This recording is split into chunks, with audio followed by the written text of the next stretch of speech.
Pambansang Awit ng Pilipinas.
Ang susunod na programa ay rated PG. Ito ay nangangailangan ng patnubay at gabay ng magulang para sa mga batang manonood.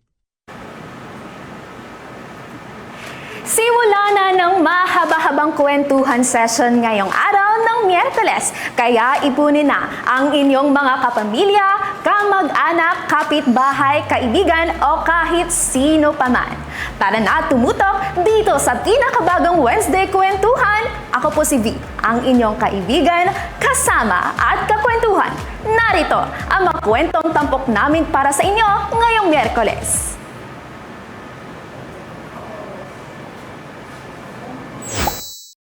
Welcome to Chloe Shop. Tuloy po kayo. Ang area natin dito is yung mga mother dress or yung mga panginay. Pang-OOTD at makeup para fresh looking to slay all day sa graduation day.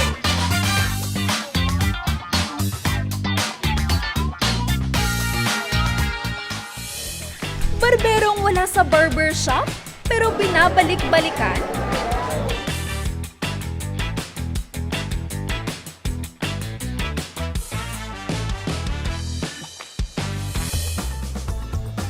Inuming may hiling galing sa Bulacan, ating tignan. May pangyayari pang nahimatay ako. Nagkukolaps ako pagka ako'y matagal na nakatayo. Nawawalan ako ng malay sa sobrang pain. Pagkain niya yung pinakamatindi, hindi ako makakain. Sa mga ganitong klase ng karamdaman, anong mabisang gamot kaya ang kaya itong solusyonan? At pinagkakaguluhang halo-halo sa Apalit, Pampanga, bakit nga ba patok na patok sa masa? Actually, lahat masarap eh. Siguro depende na lang kung ano talaga yung gusto nila. Pero kung gusto nila lahat ng toppings sa matikman, mag-overload sila. Lalaking may magic powers? Kayang pahintuin ang oras?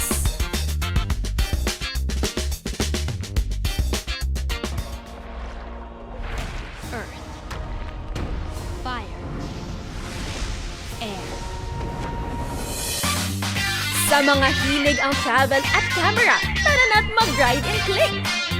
Gusto niyong puntahan, mapupuntahan niyo. Yung mga hindi napupuntahan ng mga sasakyan, kaya niyong puntahan. Gaganda ng view ng makikita mo. Dito banda, ganda ng sunset. Uy, talaga naman. Up next, ang tila Angkor Wat ng Pilipinas, ibibida. Makikita natin yung mga figurine na ginawa ring mano-mano ni Apong Susi. Apong Susi. Inatan sa programang kwento mo siyang bida, pag-asa at katotohanan ng dala. At ang mga kwento'y tapat at maaasahan mo. Kwento mo, kaibigan at kasama mo. Kwento mo, ikwento mo, kaibigan.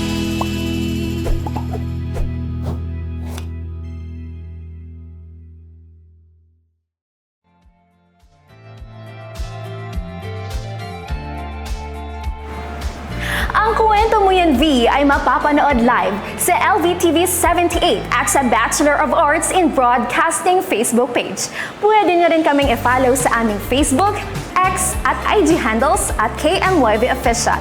Gamitin din para sa inyong tweets at post ang ating official hashtag, KMYV Pilot. Tweet na! Ayan.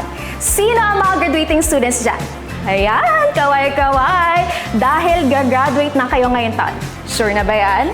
Alam kong excited na ang lahat sa kani-kanilang moments on stage. Kaya naman, ngayong buwan ng Hunyo, abalang-abala ang lahat ng graduating students sa kanilang graduation day. Mapa OOTD man o makeup look, asikaso na ang mga magsisipagtapos. Siyempre, para slay!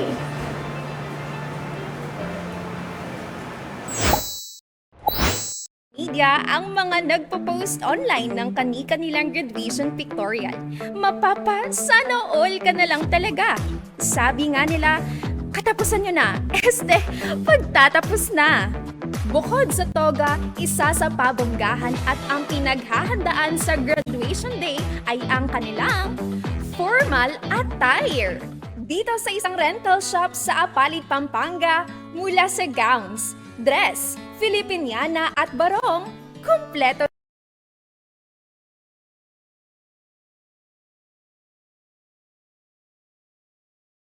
Ito ang Welcome to Chloe Shop. Tuloy po kayo. Noong April 2019 pa nang maitayo ang rentahan na ito na pagmamay-ari ni Rui Manalang. Nag-start kami as supplier sa mall, which is Gaisano Mall. So, sinusuplayan namin sila ng coat, barong, at saka yung mga gowns. And then, di ba, kapag supplier tayo ng mall, kailangan natin ng official receipt. So, kailangan ng physical store. That's why nagtayo kami ng shop dito nga sa Apalit. Marketing student pa lamang si Rui nang magsimula ang hilig niya sa fashion dahil dapat lagi silang presentable sa harap ng mga customers. Pumasok ako sa fashion school right after nag-graduate ako ng college. And then doon, inaral ko kung paano yung mga designs, kung ano yung in doon sa body shape, sa itsura, sa color complexion. At alam niyo ba, ang lahat ng mga makikita niyong designs dito sa rental shop ni Rui ay sarili niyang gawa. At dahil mahilig din ako sa damit, personal na akong pumunta sa kanya. So, eto, meron tayo ditong mga cocktail dresses. Tapos, dito banda, merong mga kids gown. Ito yung mga coat natin or yung mga tuxedos natin. Tapos, meron tayo dito yung mga coat barong, yung mga ethnic designs. So, ito yung mga ball gowns ng mga kids. And then, sa area naman na to, we have here yung mga wedding gowns or yung mga wedding dresses na nare-rent nila. So, sa baba, yung mga infinity dresses na pang-abay. Dito naman, ang area natin dito is yung mga mother dress or yung mga pangninang, ganyan. And then, we also have dito yung mga formal dresses. Dito sa corner naman na to, ito yung mga ball gowns. Nilalagyan din sila ng petticoat para lumabo sila, para mag-ball. Actually, maraming parents na papasok. May kasama silang mga anak nila, ng mga graduating student. Minsan na-array sila, pero laging sinasabi ng parent, minsan lang mag-graduate yung mga anak nila. So, talagang kahit hindi pasok sa budget nila, talagang inaano nila, sinisikap nila na mapag-rent yung mga students. At syempre, hindi ko na pinalampas at nagsukat-sukat na rin ako ng Filipiniana at ng formal dress. Graduation OOTD, slayable! Oops, pero teka, hindi kumpleto ang aura sa graduation day kung OOTD lang. Kailangan looking fresh at hindi halatang stress after ng pag-aaral. Kailangan ng makeover. Mula sa Tondo, Manila, nakilala namin ang isang makeup artist na si JR Pangilinan. Bata pa lang si JR ay hilig na niya ang pagmi-makeup. At simula senior high school ay rumarakit na siya. Doon parang na-realize ko ang dami nakaka-appreciate pala ng gawa ko. Yun, parang doon ako na-inspired na kaya ko palang maboost yung confidence ng mga tao through makeup. Marami nang napagdaanan si JR sa industriya ng hair and makeup. At aminado siya na hindi naging madali ang kanyang pagsisimula.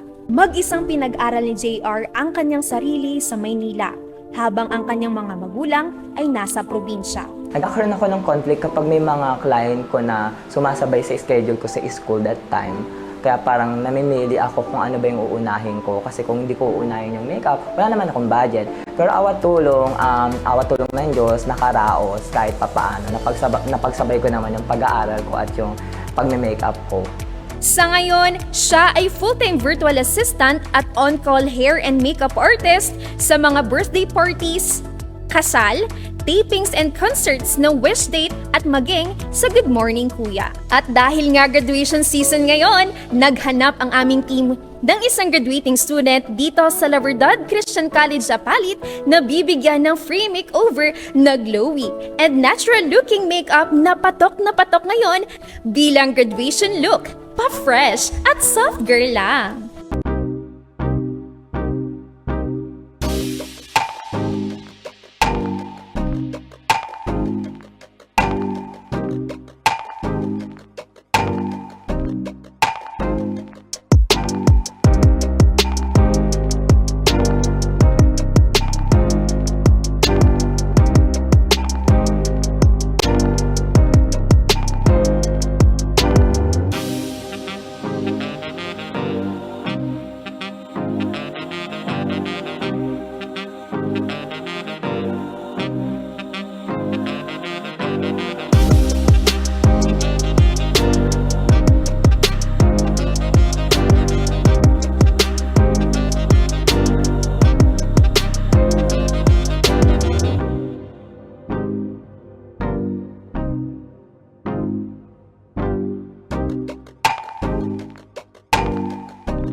For this one, make sure ko na natural lang yung magiging kalalabasan ng kanyang makeup at hindi masyadong overtight or tapang ng mukha ng ating aayusan.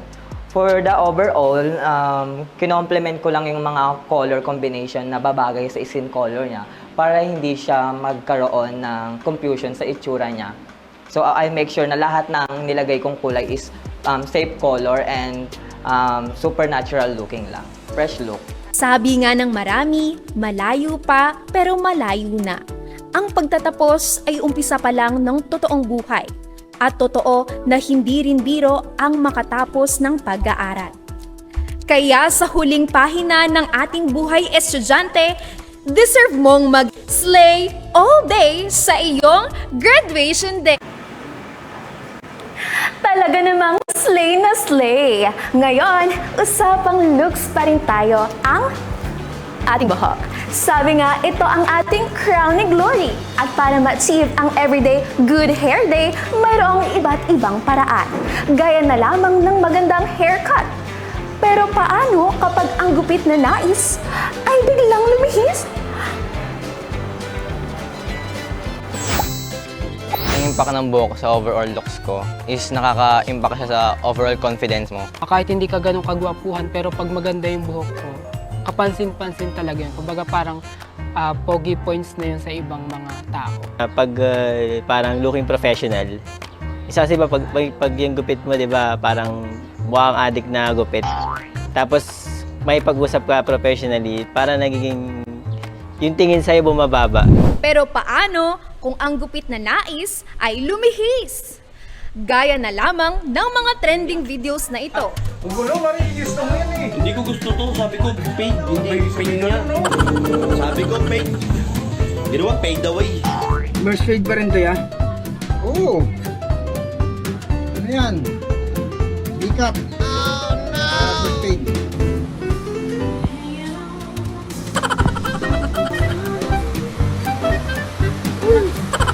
Hanggang ngayon na tayo, sir. Diba? Diba? Ligo pa ko eh. Actually, naranasan ko na yung magpagupit ng ganun. Sabi ko gupit sa kanya, yung ano lang, yung barber's cut, na sobrahan yung dito ko, naging semi-calvo siya. Naranasan ko na yung hindi magupitan ng ayos, yung talagang yung gusto mo, di mo siya nakuha. Then ayun, nagupitan nga ako, kaso pagkapasok ko sa school, di nga siya ayos. Unang tanong sa'yo, ano eh, sino nagupit sa'yo? Nailibig mo na ba? Yung unang tanong sa'yo, di ba? Itsura mo kasi parang pangit ka na, pumapangit ka pala. Dito sa Apalit, Pampanga, may barberong hindi sa barbershop matatagpuan. Ngunit binabalik-balikan. Kilalanin natin ang barberong si Ruel. Actually, nag-start po ko ng pandemic at ang unang buhok po na ginupitan ko ay yung sarili ko. Siyempre, bawal pong lumabas nun.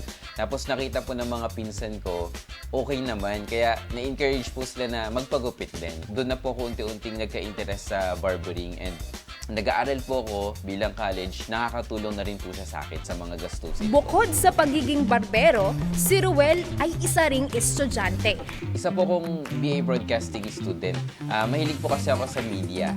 Ito pong paggugupit, parang ang layo po kasi niya talaga pagdating sa mga interest kong bagay. Sinamahan namin si Ruel para sa kanyang home call service.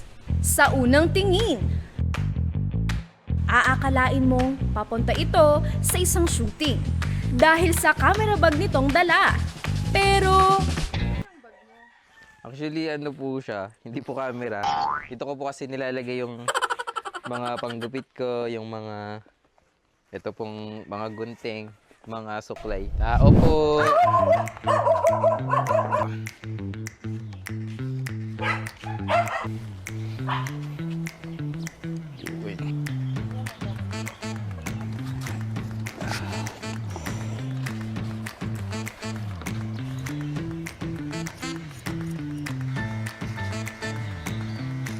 samantala, nagtanong muna kami sa isang hairstylist na kilala sa malaswabelicious nitong mga gupit.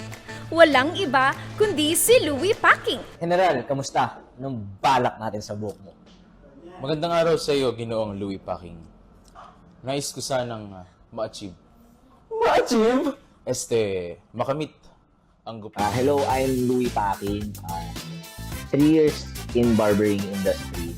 Paano ma-achieve ang good haircut? Dalawa kasi yan. Through communication sa barber mo. Kailangan ma-explain mo sa kanya kung ano ba yung gusto mong haircut talaga. Kasi ang good haircut, di naman porket bagay sa isang gantong tao, bagay na sa'yo yun. Siyempre, magkaiba kayo ng face shape, magkaiba kayong texture ng buhok, mas pogi sa sa'yo.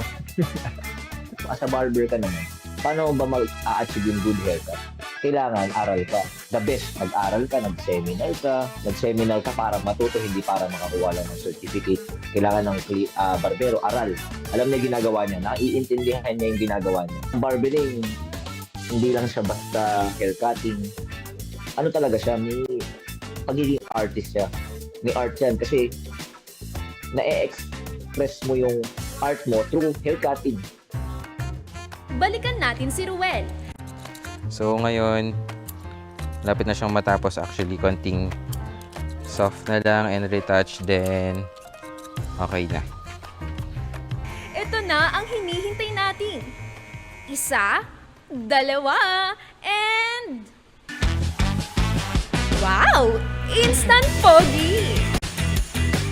As barber po, ang isa po sa mga motivation ko, pag nakikita ko po yung mga clients ko, yung mga nagpapagupit po sa akin, nakikita ko po, naririnig ko sa kanila na natutuwa po sila o nasasatisfy po sila dun sa ginawa kong gupit sa kanila. Kumbaga, yung tuwa po na nararamdaman nila, yung confidence po na nararamdaman nila, pag nakikita po nila yung gupit na ginawa ko po sa kanila, nadadamay po ako dun sa tuwa na nararamdaman nila. Kaya nakaka-boost talaga ng confidence yung maayos na gupit.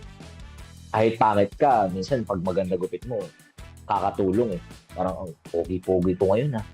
Kasi ang ganda ng gupit mo. Ang good haircut also symbolizes na discipline, yung pagiging discipline mo sa sarili mo. Kasi yung unang makikita kasi sa atin, yung appearance. So kung ano yung itsura mo, minsan, tayong mga tao, meron tayong may first impression na sinasabi.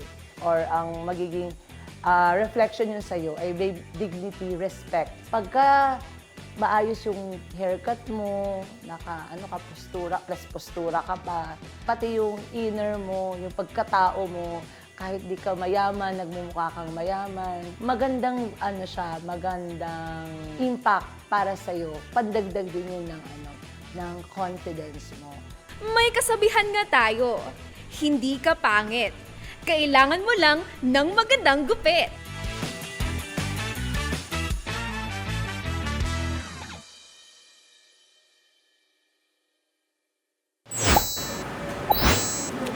Kaya talaga namang magandang mag-invest para sa ating confidence. Ayan, tutok lamang po para sa iba pang mga kwentong syempre, kayo ang bida.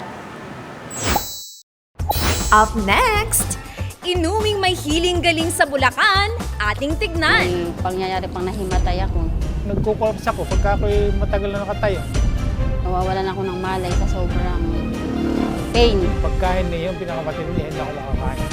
Sa mga ganitong klase ng karamdaman, anong mabisang gamot kaya ang kaya itong solusyonan? At pinagkakaguluhang halo-halo sa Apalit, Pampanga, bakit nga ba patok na patok sa masa? Actually, lahat masarap eh. Siguro depende na lang kung ano talaga yung gusto nila. Pero kung gusto nila lahat ng toppings sa matikman, mag-overload sila.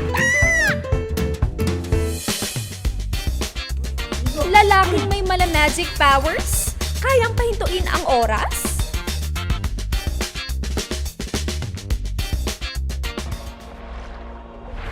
Earth, fire, air. Sa mga hilig ang travel at camera, tara na't mag-ride and click! Gusto nyong puntahan, mapupuntahan nyo. Yung mga hindi napupuntahan ng mga sasakyan, kaya nyong puntahan.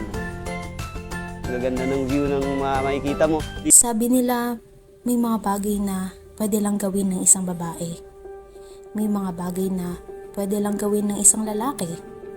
Pero magpapaapekto ka ba sa sasabihin nila?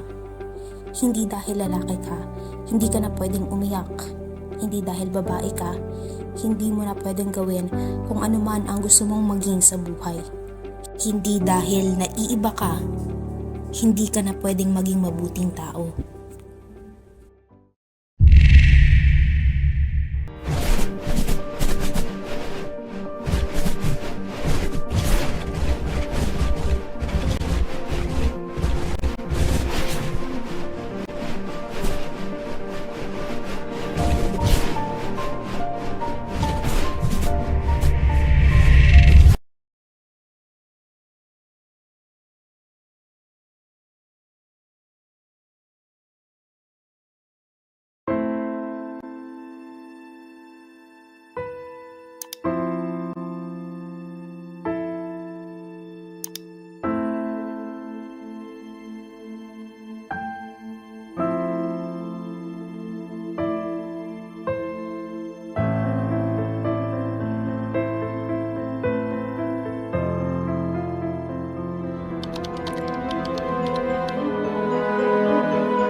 Our last two stories, napatunayan natin na mahalaga ang looks.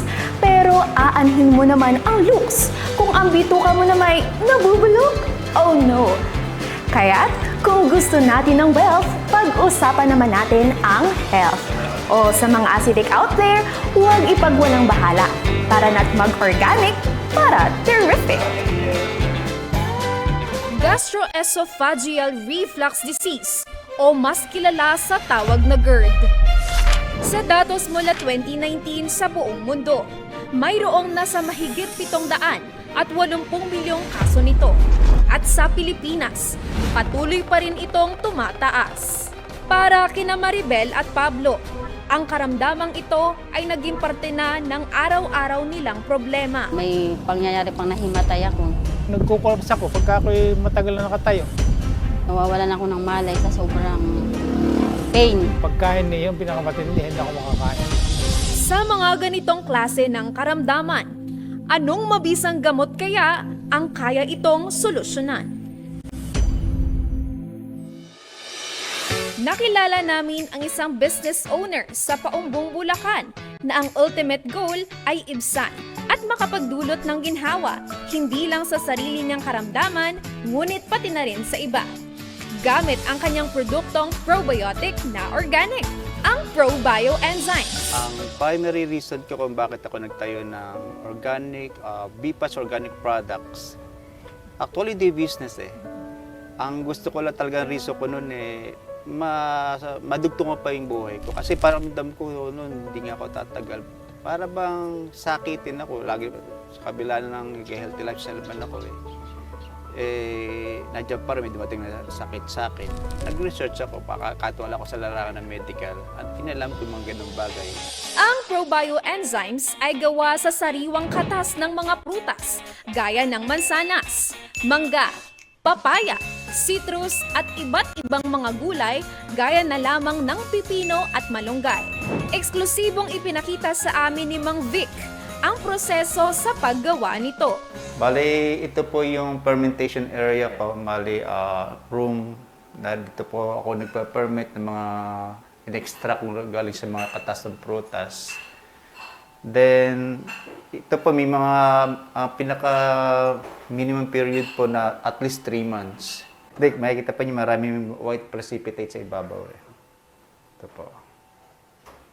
Iyan po yung mga nangyayari sa ibabaw po ng during fermentation. Okay pa. Medyo masaya, baka iniwasan ko po yung contamination kasi nakasalalay po yung product ko. Ito po yung binabote po namin ngayon kasalukuyan. Ito galing po ito doon sa fermentation area. Duman na po ito sa filtration. Then inactivate ko na rin po, binigay ko na rin po yung mga bagay na ingredient para kasi ano po bagay na may buhay. Bibigyan ko rin po siya ng pinakapagkain po nila bago po ibote. Bali, activate na po siya, then filtration, then bobote na, bottling na. And after po ng bottling, ay bote, labeling, after po yung sealing, then ibabaksa po muna. After po mamaya-maya, siguro mga after lunch, mag-packing na po kami. Bali, ang type po, ang bawat tipo nito, net content po ito, 500 ml. Ang gamit po namin dito is glass bottle, mukha lang pong plastic. Pero ito po, glass bottle po kasi required po ng FDA na dapat mga fermented product dapat naka-glass bottle. Or safe para po maiwasan po ang chemical reaction. Pero mabisa nga ba itong gamot? Sumangguni ang aming team sa isang gastroenterologist upang alamin kung nakakatulong nga ba ang pag-inom ng probiotics upang maibsan ang acid reflux. Kung ang tanong ay may benepisyo ba? Meron. Kasi good bacteria sila, nagpo-produce sila ng equilibrium. Binabalansin nila yung pagiging magandang environment ng loob ng tiyan. Yung mga GERD symptoms posibleng mag-improve. Ngayon po na nasubukan ko na po yung ProBio enzymes, pinakamalaga po, nagkaroon ako ng ganang kumain. Buhat nang ininom ko siya, as in hindi na talaga ako sinusumpong. Nakakilos na ako ng ayos. Hindi na ako palaging nakahiga. Ngayon ay pwede na ako mag-work sa tricycle, mag-wali sa paligid. Sa magkasabay na paraan, nakakatulong ang ProBio enzymes kay Mang Vic para sa kanyang karamdaman. Nakakatulong din sa iba para maibsan ang mga sakit na kanilang iniinda. Nakatulong din po sa iba para masarap po sa kalooban na natulungan ko sila sa pangkalusugan na dati problema nila paano na gumaling, tingin nila hopeless na sila. Ngayon sa tulong po ng Diyos, gumaling na po sila. Dati putot balat na sila, ngayon po gumaling ka kailan. Hindi ba totoo naman ang kasabihan na ang kalusugan ay kayamanan? Kaya't simulan nang i-improve ang gut health, palakasin ang immune system, iayos ang lifestyle, at para maging health terrific, dapat organic.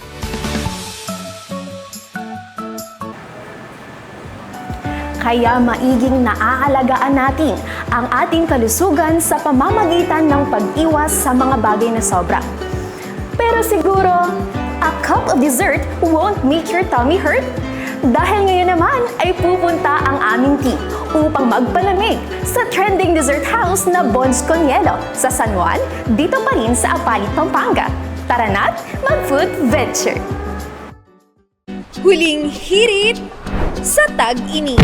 Hindi pwedeng mawala ang mga ito tuwing summer. Ang palamig, ice candy at marami pang iba. Siyempre, hindi mawawala sa listahan ang kilalang merienda tuwing siesta ng mga Pilipino, ang halo-halo. Ang halo-halo or mix-mix na kung tawagin sa Ingles ay literal na may halo-halong makukulay at masasarap na sangkap. At alam niyo ba na nagsimula ito noong pre-war ng Hapon at Pilipino? Kabilang din ito sa Japanese kakigori desserts. Pero paano kung ang normal serving ng halo-halo ay mas pinabongga, mas pina-extra at mas pina-OA? Tiyak pagkakaguluhan!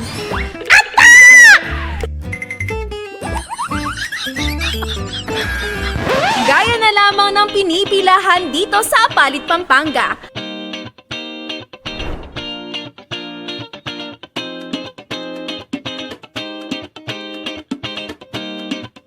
Halo-halong amoy man ang maranasan sa pila, sulit naman. Paano naman kasi hindi pipilahan? Ang mga flavors na ito ay pang grand finals ang serving. Mga boss, alam nyo ba na dito sa Apalit, Pampanga ay mayroong sa Istong malisangan alang aliwang manyamang kanan. So yan mga kaputrip, nandito tayo ngayon sa nagtitrip. Halo-halo mo, manyang pulaki at kabarang pagkasay.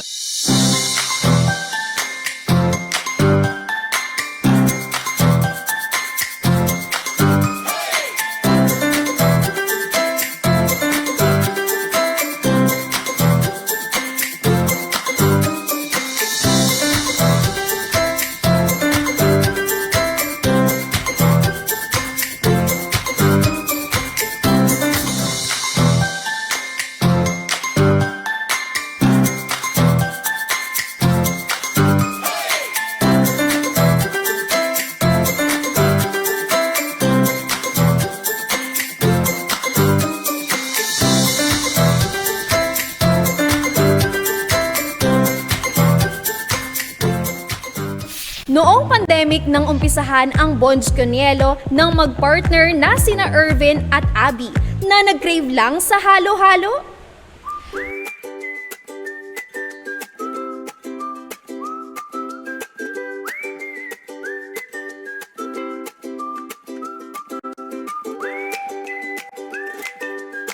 Gawa nga na medyo nakakainip kasi nung pandemic. Tinry namin kumbaga ano lang siya, parang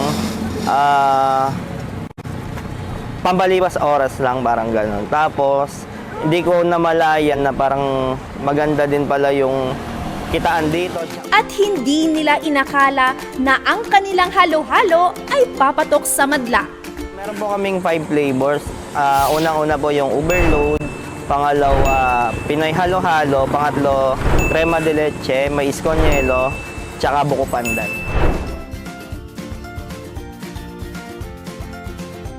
Talaga namang mapapa-wow ka! Nakakatakam talaga, kaya hindi na ako nagpahuli at pinuntahan na namin. Nandito tayo ngayon sa main branch ng Bonds con Hielo, San Juan, Apalit, Pampanga na kung saan tuwing hapon ay dinudumog ng mga tao.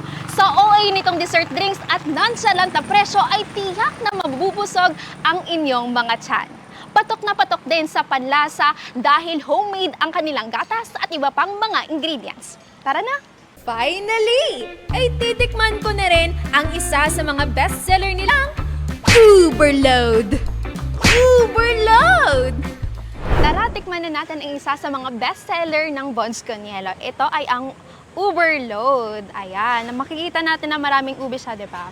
Personally, favorite ko talaga yung ube. Try natin.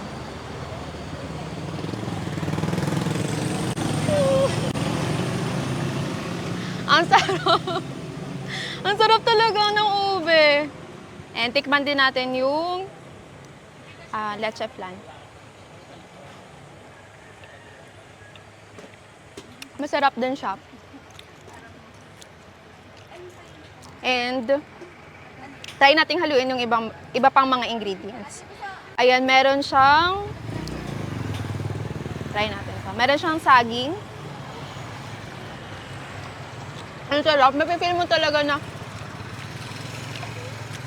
homemade yung pagkakagawa ng ibang ingredients. Ayun, sorry. Sa overload nitong ingredients, di lang ito pang merienda dahil mabubusog ka na.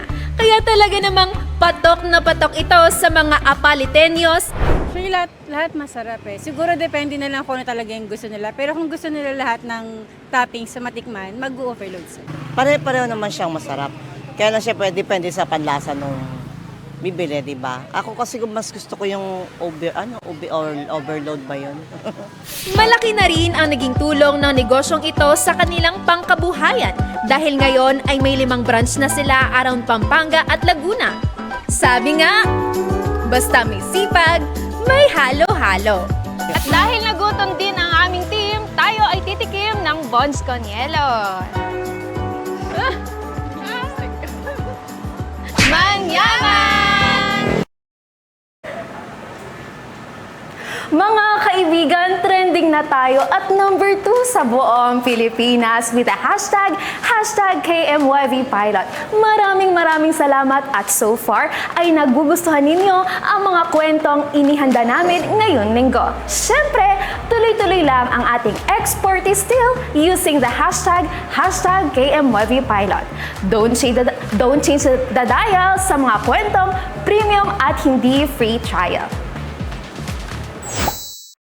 Up next, lalaking malalagic powers? Kayang hintuin ang oras?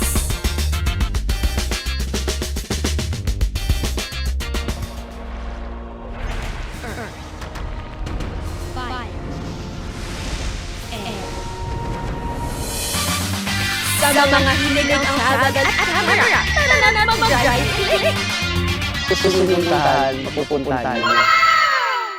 Yung mga hindi napupuntahan ng mga sasakyan ay puntahan. Gaganda ng view ng makikita mo. At ang tila angkor wat ng Pilipinas, ibibida. Makikita natin yung mga figurine na ginawa rin mano-mano ang susunod. Abangan ang mga pinaka-pinagkakatiwalaan sa larangan ng pamamahayag. Mia Alonzo at Dan Benignos sa numero 1 himpilan ng katotohanan. Maghahatid ng mga balitang makabuluhan at maaasahan. Agaran, LV Express Balita.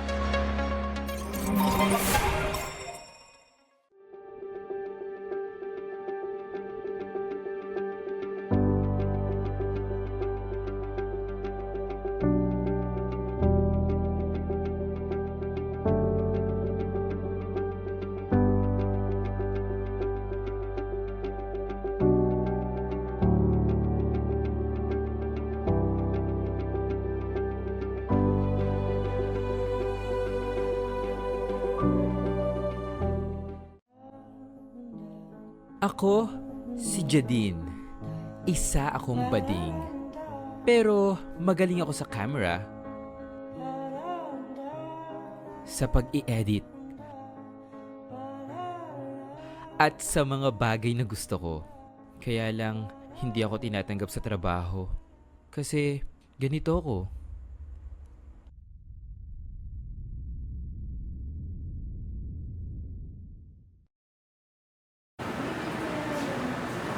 Talaga namang nakakatakam na adventure.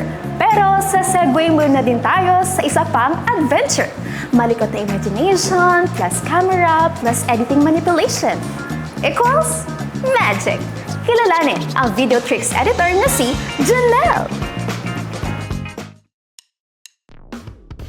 Ang mga illusions na ito ay ang mga edits ni Janelle Kensena. Bata pa lamang si Janelle ay hobby na niya ang pag-video at pag-i-edit.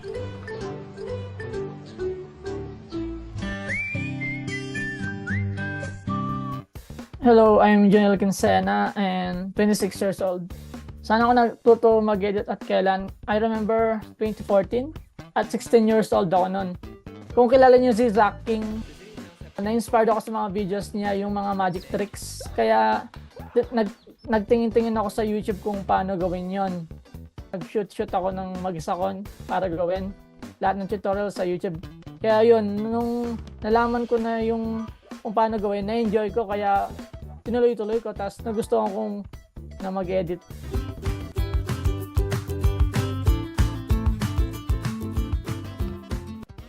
Alam niyo ba na may dalawang klase ng editing?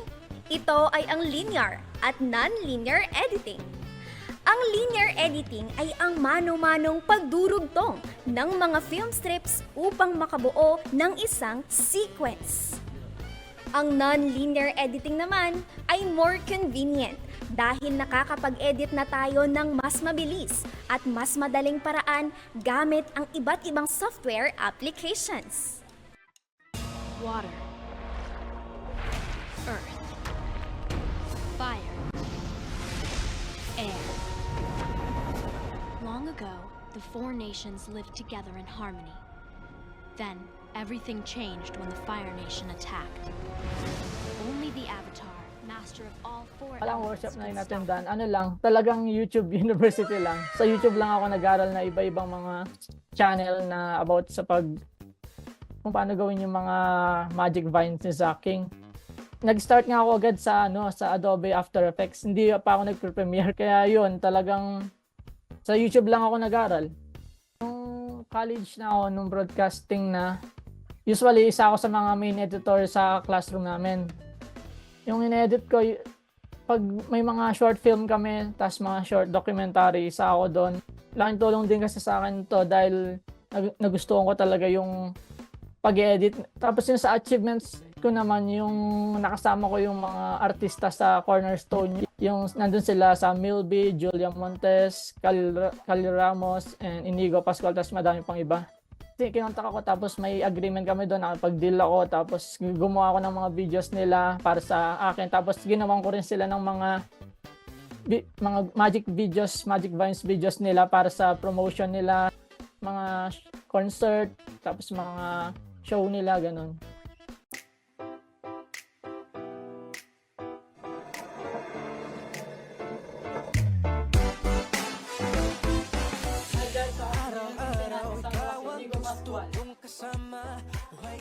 Nico, uy!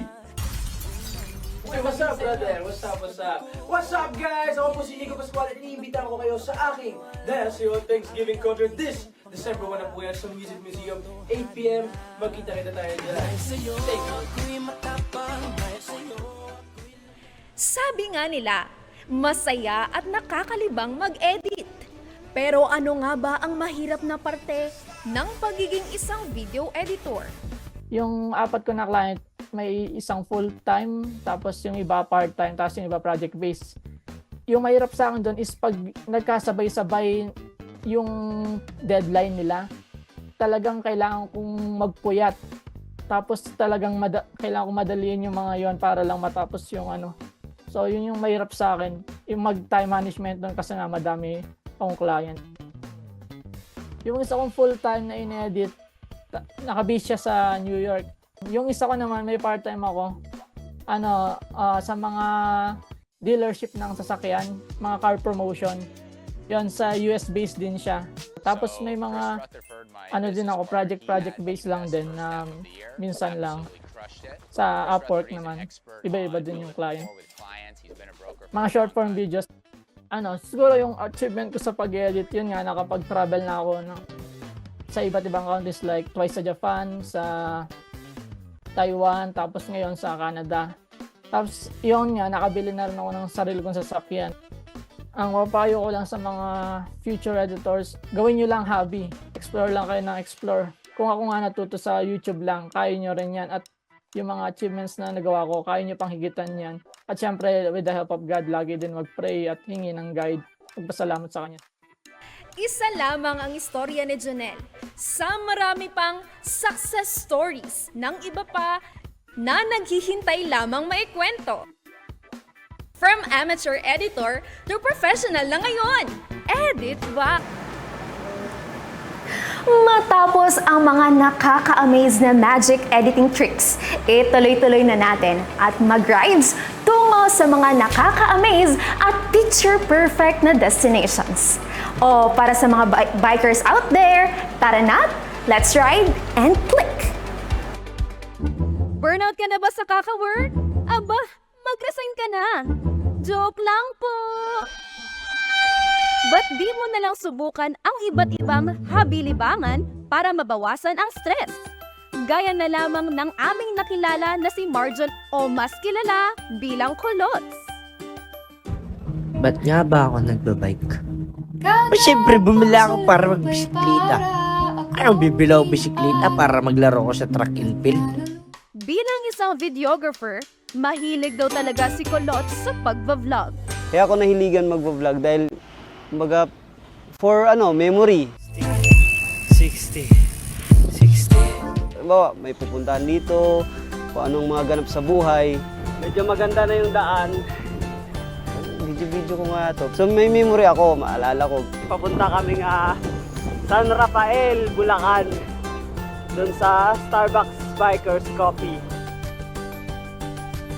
Pero paano naman naging siklista ang isang videographer? Bata pa lang, meron na kaming bike talaga. Mahilig na ako nagbabike na ako ng BMX. Ngayon, nung napunta ako rito sa Apalit, may mga kasama, nagkaayaan na mag-ride. Good morning mga kabalbas! Papunta kami ngayon ng Kid Rock. Tapos after nun, nadagdagan. At bukod sa enjoyment na naidudulot nito sa kanya, sa pagbibisikleta, nadadagdagan din ang kanyang mga kaibigan. Dumami na yung mga kasamang nagra-ride. So, enjoy siya kasi padami ng padami. Ito na, ang simula ng budol. Hindi na sila makakatras. Ang dami nang maging kaibigan sa sa bike. Lahat ng siklista na nakikita mo dyan, tropa mo yan pagdating sa bike eh. Ay, mga idol. Tara. Makakasalubong mo dyan, tropa mo yan. Lahat ng makakasalubong mo, lahat ng nagbabike, tropa mo yan. Huwag din ismuliin ang nararating ng bisikleta dahil si Kulots kung saan-saan na nakakapunta. Ang kagandahan kasi sa pagbabike is lahat ng gusto nyong puntahan, mapupuntahan nyo. Lahat, kahit saan kayo. Mapabukid, bundok, paahon, o patag man, ay kayang-kaya yan. Solo, duo, kahit madami kayo. Yung mga hindi napupuntahan ng mga sasakyan, kaya nyong puntahan. Gaganda ng view ng mga makikita mo. Dito banda, ganda ng sunset. Uy, talaga naman. Napakaganda ng sunset dito sa banda. Bukod sa nakakatanggal ito ng stress, ang pagbibisikleta ay malaking tulong din sa kanyang trabaho bilang videographer. As a videographer, mostly pag ako, gimbal eh.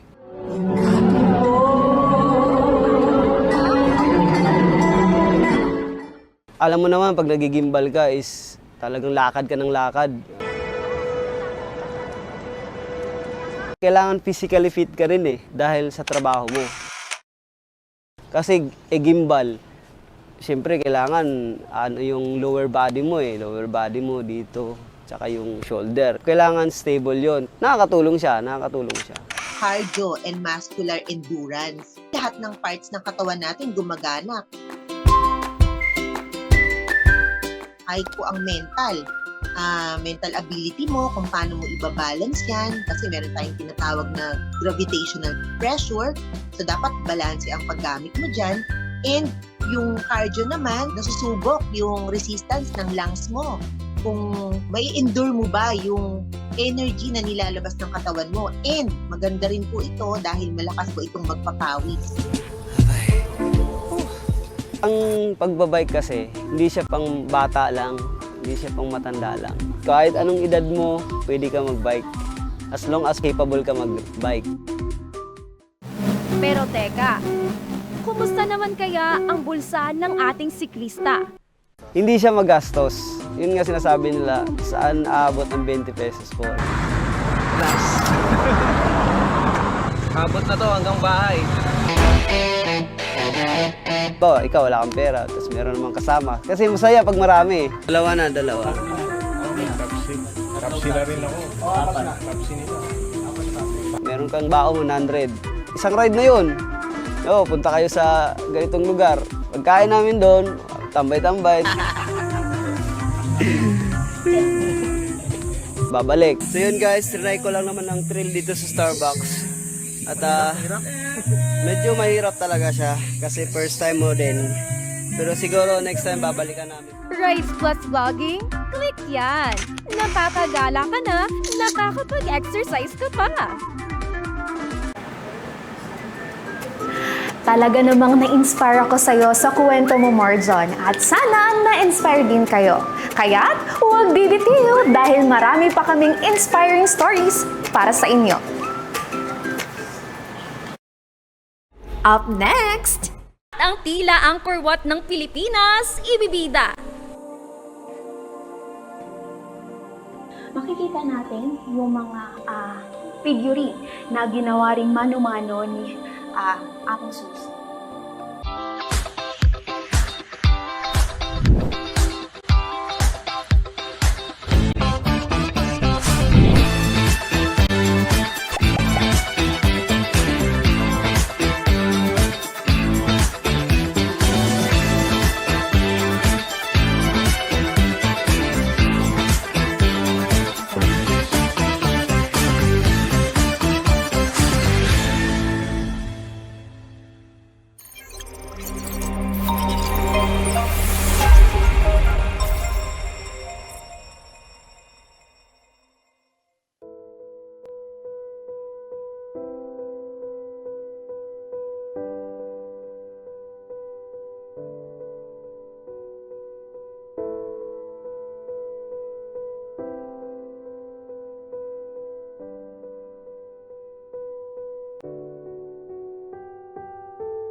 Minsan, madali nating makita kung ang isang tao ay nahihirapan.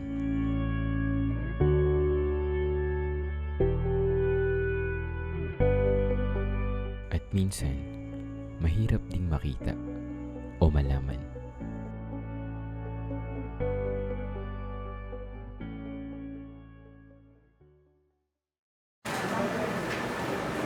Matapos kanina ang rides tungong picture-perfect destinations, hindi papahuli ang istrukturang ito sa Arayat, Pampanga na gawa sa bato. Maihahalin tulad di umano ang wangis sa pamosong Angkor Wat ng Cambodia. Samahan niyo akong alamin ang kwento sa likod ng Balibatu.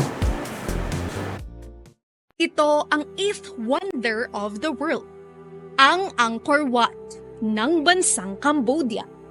Isa ito sa mga kilalang atraksyon mula sa nakamamangha nitong istruktura, ancient temple kung maituturing. Gusto mo rin bang mapasyalan nito pero wala kang budget? Worry no more! Tara, samahan niyo ako at ating pasyalan ang tinaguriang Pampanga's Little Cambodia. Bumiyahe kami mula Apalit, Pampanga nang humigit kumulang 1 oras para marating ang Barangay Baliti, Gintong Pakpak, Arayat, Pampanga. Kung ikaw ay mula Maynila, 2 oras lang ang lalakbayin at mararating mo na ang tinatagong ganda ng Arayat, Pampanga's Little Cambodia o kilala din bilang Balibatu o Stone House. Ilang hakbang lang mula sa kalsada, bubungad na sa'yo ang pyramid-shaped house na 40 years na mano-manong inukit ni Jesus Padilla o mas kilala bilang Apong Susi gamit ang pulverized mountain rocks. Sa piramide nitong istruktura na gawa sa bato at napapaligiran ng puno, sa unang tingin, aakalain mong nasa Cambodia ka. Kung ang Angkor Wat sa Cambodia ang tinaguriang architectural masterpiece and the largest religious monument in the world, ibahin nyo ang Bali-Batu dahil sa loob nito, kusina, kwarto, at atik ang makikita nyo. Talaga namang kakaiba. Isa sa mga dahilan ni Apong Susing sa paggawa nitong Bali-Batu ay dahil na rin, kasi nung una, yung bahay na ay gawa sa bamboo o gawa sa kawayan. Dahil na rin sa takot na baka mapeste sa anay o baka masama sa forest fire ang kanyang bahay, ay kagaya nga ito ginawa itong Bali-Batu. And dito, makikita natin na meron din parang siyang hugasan. Ayan, makikita natin na may gripo. And dito, makikita natin na meron din silang kusina o mga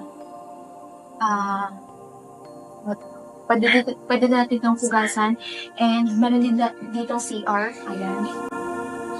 Kagaya ng ibang normal na bahay, ay meron din itong second floor. Tara, tingnan natin. Ayan. Ayan. Kakita natin. Parang ano siya, parang terrace or parang veranda. Makikita natin na maraming puno. Ayan. Green. Ganda. Makikita natin mga puno dito. And ayan, makikita din natin yung isa sa mga ginawa din ni Apong Susing. Ayan, makikita natin na mano-mano itong ginawa. And nasabi ko nga kanina, umabot ito ng 40 taon o 40 years bago ito mabuo. Ayun, ang ganda, di ba? Same din siya nun sa Angkor Wat ng Kampong. Ayan, tara punta tayo dito sa may attic nila. Ayan, parang hindi na tayo makaka-akyat dito. Pero ito yung attic nila. Ayan, dahan-dahan lang. Ayan. Ang ganda. Para din siyang may mga kwarto-kwarto. Ayan, siguro sa mga anak niyo, sa mga maliliit na bata. Dinarayo ito ng mga nagbibisikleta at ng iba pang mga turista. Perfect na pahingahan dahil sa preskong hangin na malalanghap mo dito at lilim ng mga punong nakapaligid. Sa halagang 50 pesos, makakapasyal ka na sa Cambodia, sa Pampanga's Little Cambodia. Sulit na sulit ang iyong hirit gala sa finals ng summer. Kaya naman, hindi mo na kailangang pumunta sa Cambodia para ma-feel na nasa Cambodia ka dahil kuha-kuha ang dito sa Bali-Batu. Kung may alam pa kayong tourist destination na hindi pa nadiskubre, Gina, kwento mo na yan, V! Ang araw-araw ay ituring mong adventure. Di mo man alam kung saan talaga tutungo ang iyong dalawang paa, makiride ka na lang sa mga yapak nito. Dahil for sure sa dulo, picture perfect ang view. Talaga namang nakaka-wow! Maraming salamat sa inyong pagsubaybay sa mga kwentong syempre kayo ang bida. Kung mayroon pa kayong story suggestions, i-message nyo lang sa aming FB, X, at IG accounts at KMYV Official para maikwento namin sa susunod na episode. Ayan, para sa ating mga nanonood dyan, sa ating mga taga-subaybay, sa ating Bob 1, hello, kaway-kaway, nakikita namin ang inyong mga reactions dyan. Ayan, mag-heart, mag-wow, mag-react kayo dyan. Sa ating mga Bob 2, hello, mga kasama. At syempre sa ating mga Bob 3 na merong thesis defense ngayon, samahan nawa and good luck. And sa ating mga kasamang Bob 4, ayan, kaway-kaway din. Ayan, kaya natin to. Yes, let's do this. Let's go, guys. Ayan, muli, ako ang inyong kasama, kakwentuhan, ang iyong kaibigan, V. Maraming salamat at ito ang Kwento Mo Yan, V.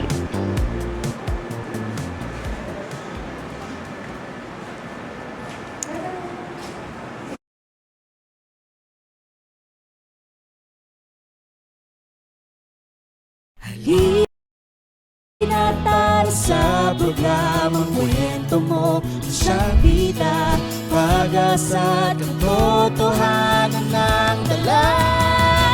At ang mga kwento ay tapat at maaasahan mo. Kwento mo, kaibigan at kasama mo. Kwento mo, ikwento mo, kaibigan.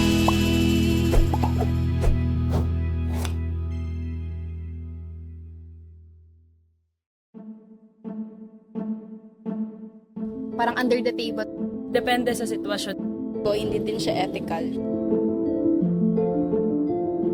Broadcasting student tayo, dapat inaano natin yung pagiging totoo and then yung pagiging ethical din. Pero kung kaya ko pang panghawakan yung pinaghirapan ko, hindi ko ibebenta. Kasi bukod dun sa pagbebenta ng thesis paper, may iba pa naman akong way para kumita ng pera. Kaya, no. In our pursuit of progress, we must heed to the unintended consequences of our actions. Chlorofluorocarbons found in everyday products deplete the ozone layer when released, resulting in rising temperatures, melting ice caps, and increased UV exposure. Choose CFC-free, support sustainability, act to protect our planet. Earth is our home. Preserve it for generations. Act now. What's on your mind?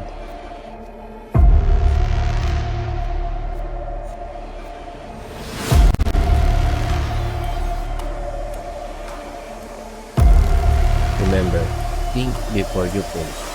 Once on the internet, always on the phone.